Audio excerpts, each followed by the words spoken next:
Darkest greetings, horror, sci-fi, and Wolfman at the end. Drew here from Horror, Sci-Fi, and Beyond with Eric. He's back finally. Hey. And what movie are we here to review? We're here to review Lee Whannell's Wolfman. Yep. And what did you think about it? It's okay. It was okay. I think it was just okay at best. Yeah, I thought it was pretty solid. Okay. It has some issues, quite a few issues. A lot of issues. But we'll get to that. What was one thing that you least liked? That's least liked about it? Oh no, that you at least liked. Oh, at least I like the ideas that they tried to bring forth of like the transformation of like a person like completely separated from themselves, and like the idea that you can't even trust yourself. Like I like those ideas in it. Like those are really like palpable and pretty good. That's maybe about where I like that too. I liked the whole family aspect of it. I like some of that. Yeah, we're like this. I mean, I don't know how much we're going to spoil, but I like that aspect of it. I thought that was pretty cool. I like the body horror part of it too, where it was like more like a slow burn, rather than like the Benicio del Toro one where he's strapped down to like in a chair and he like turns and just fucks people up. Yeah, I like the slow burn, like more psychological. So it's more in line with Lee Whannell's Invisible Man, because it's the same director, Lee Whannell. Yeah, this feels like a cheap comparison though to like the Invisible Man's really good. Yeah, and so is Upgrade, and this is like a far cry from those. The Invisible Man, that script is shockingly brilliant. No, it's a great script, and like I feel like the transformation and Upgrade, or like the person coming to terms with it, is a better written like portrayal of like someone like it feels like this one's like rushed and like it's pretty sloppy. I don't know. Yeah, it felt like it needed one more pass at the script, and I think one of the negatives I can think was they introduced something in the beginning of the movie that affects why the character's going to this little cabin. Sure, yeah. And it is never brought up again until the movie absolutely needs it to. And I thought that was bullshit. And there's really no emotional resonance there, because they don't, it's not a big through line. Sure. But another thing I did like about this movie was it really gets into the psychological nature of a werewolf, where like your senses are heightened. And there's even one part where like the wife is talking to this guy, and he can't talk to her physically because he's slowly turning into this monster. But it gets into his head, and then you hear what he's saying, but you can't hear what she's saying. I can't hear you. No, all that bit like worked well for the movie. Even before that, how he revealed that aspect of werewolfism was actually really ingenious. I thought that was really cool. No, I mean those elements are all very interesting and cool in the movie. But there's just other bits that I don't. Yeah, there's some dumb moments here. There's some dumb moments in this movie. Well, I mean, I get some of like, so like the Julie Garner's character. I don't remember anyone's name. I don't know if we ever really say their names more than once or twice. Yeah, I don't think so. But like, I get why she's hesitant to say that he's like turning into a monster, because it's it's scary for a person to like be, well, especially when you got your daughter there too. Of course, and like just everything feels so like. Yeah, my problem there was I get that because he gets attacked by this animal going to this cabin. That's important to him. Like it basically his childhood home.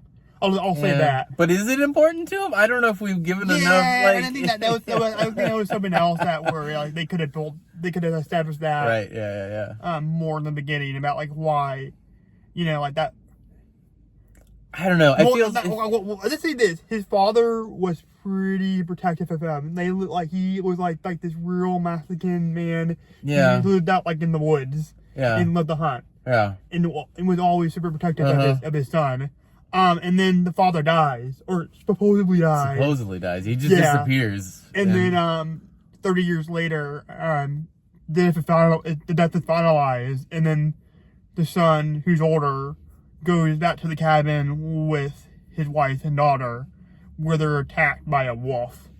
Maybe. Yes, maybe. Maybe a wolf. So I get maybe a wolf man. So, so I get in the beginning, you get attached by this animal, and you're gonna get infected. I get that. Sure. But at a certain point, like, you gotta think, like, no, holy shit, my husband is not infected. Like, this is something entirely. I mean, he's infected, but like, this is something beyond what like anything else. No, yeah, that's fair. That's a fair point. I didn't have as much problem with that as, I don't know, some of the writing felt pretty pedestrian at times. Like, it was like the most basic, like, daughter-father sort of connection, it's just. But, I mean, this is a horror. I mean, this is a horror movie at the end. I know, but like the whole thing, like hinges on like familial. It's not fucking Shakespeare, Eric. I don't know what to tell you.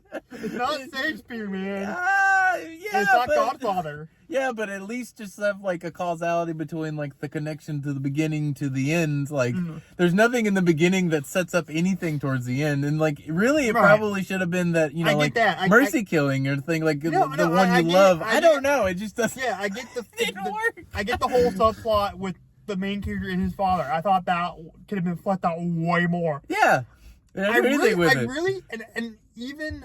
I didn't really feel the chemistry between the main character and the wife. No, there's no chemistry with anybody there. No, I disagree. I don't think anyone has any chemistry. I really felt the chemistry with the main character and the daughter. I thought that was. It works really in good. the early scenes, and then they just kind of lose it for a long while. I disagree. I think by the time she like puts his hand on his head near the end, I'm just kind of like. Oh, I disagree. I felt the emotions there. I felt the emotions. I disagree. Bad. But it's all good, man. The one thing I don't get about this movie is, why was it called the Wolfman? There is no semblance of the original Universal movie with Lon Chaney. At least there's slightly a semblance with There's a Wolfman in it. Yeah, but he wasn't called everything. He wasn't called Talbot. Yeah, but he doesn't have to be called Talbot. I would have done the exact same story, fleshed out some bits with the father, and made it the Talbot family. But isn't that the whole thing in the original movie? Is that like you can only be killed by someone that loves you? Isn't that the whole thing that like? I guess that it's true, but like keep the Talbot name. Why did? Oh, I don't care about any of that. Why did Lee Marnell keep the Griffin name, Individual Man, but he didn't keep the Talbot name here? I don't get it. I don't care about any of that stuff. But that's fine. It doesn't matter to me. I think the movie is bad. I like beyond those things. Well. That's your opinion. That's fair. I liked it. I liked it enough. In the words of the great Joe Bob Briggs, the worst thing a movie can be is boring. Ooh, see, I thought it was boring. And it was not boring. I thought it was boring. And that's what me disagree. About midway through the movie, I was just like, Jesus, this is taking forever. But you know what? I think I watched 3 times. Well, honestly, I like how we have this kind of relationship where we don't hardly ever agree on That's true. No, it makes it interesting, at least for these. Sorry, everyone. Yeah. Now, it's my least favorite Lee Marnell directed movie. Oh, yeah. It's definitely the weakest of those. Yeah, I would probably say Invisible Man upgraded this.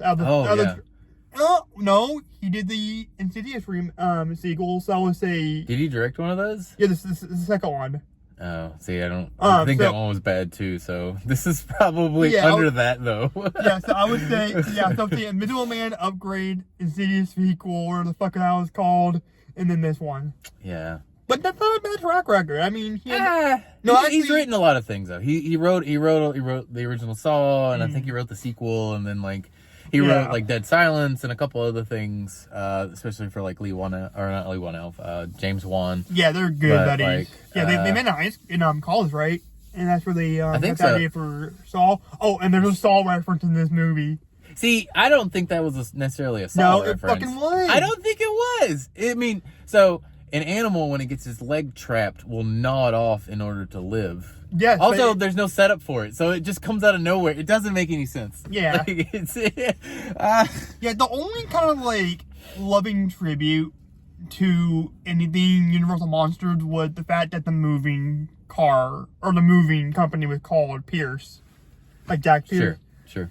Yeah, but at least there was like some. I mean, it wasn't. Of course, the Invisible Man one was a complete. Was more kind of a reimagining of it, not necessarily a remake. The Invisible Man had a thesis. It had an idea behind like what it wanted to say about like relationships and like the idea of like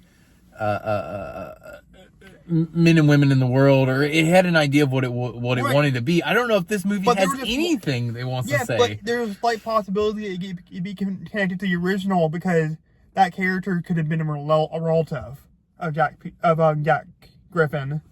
And like, my grandfather, whoever, my uncle, whoever, came up with this potion for invisibility. I think you're reaching. I think you're reaching to make it make sense. No, I'm not saying I'm dead set on this idea, but I'm just saying it's an interesting thought. It's an interesting thought that they don't do anything with. Oh no, yeah, absolutely. But I'm just saying it's fun. It's one of those fun. It's an Easter egg. Yeah, of course. Yeah, it's fun. Yeah. I'm not dead. Like I said, I'm not dead set on it.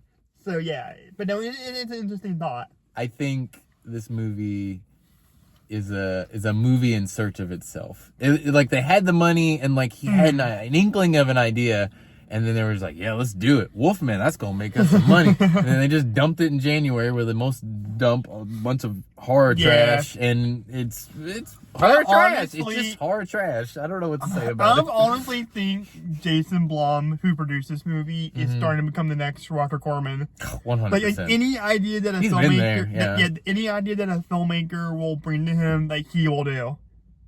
Maybe any idea. Yeah. I don't know. I mean, there's a lot of bad stuff that Blumhouse makes, but no offense, Blumhouse. Please, if you want to let me make a movie for you, I'll happily do it. Yeah. But anyways, guys, if you like this episode and you want to see more spooky and weird content, make sure you slash that subscribe button. And make sure you follow me on... Wait, we didn't do rating. Did we do rating? Oh, yeah, I did do a rating. 1.5. Well, fuck you. It's a 3.5. It's a 3. It's a 3. That's fine. But anyways, guys, if you like this episode, you want to see more spooky and weird content, make sure you slash that subscribe button and head on over to Horror Sci-Fi and Beyond on Spotify and Facebook. And if you like this episode and you want to see more episodes like this, just hit that subscribe button. This is Drew from Horror Sci-Fi and Beyond telling you to stay weird and over and out. Bye.